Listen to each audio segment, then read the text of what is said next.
জাতের মেয়ে কালো ভালো নদীর পানি ঘোলা। কথাটা কতটুকু সত্য তা তো আমরা বুঝতেই পারি, তাই না? একটা গরিবের ঘর থেকে মেয়ে নিয়ে আসলে সে কিন্তু যখন অর্থ সম্পদ দেখে তখন তার চোখটা উল্টে পাল্টে ফেলে। কিন্তু একজন ধনী পরিবার থেকে, কোটিপতি ভালো ভদ্রলোক পরিবার থেকে যদি সে গরিবও হয়ে যায় কোনো ভদ্রলোক, তারপরেও কিন্তু তার ভদ্রতা, তার আচরণ, তার চালচলন সব ভদ্রই থাকে। কিন্তু ওই গরিবের মেয়ে নিয়ে আসবেন, কয়দিন পরে আপনার সংসারের হাল চালই পাল্টায় দিবে তারা। গরিবের মেয়েরা টাকা পয়সা দেখলে নিজেকে কন্ট্রোল রাখতে পারে না।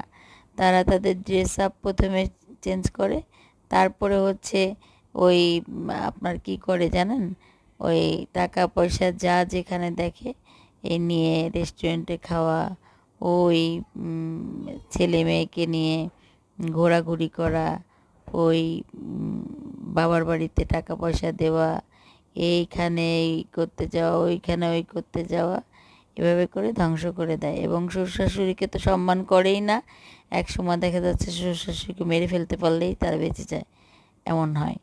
আর তারা শ্বশুর শাশুড়ির সঙ্গে এমন ব্যবহার করে যেন মানে তারই খায় তারই পড়ে, এরকম।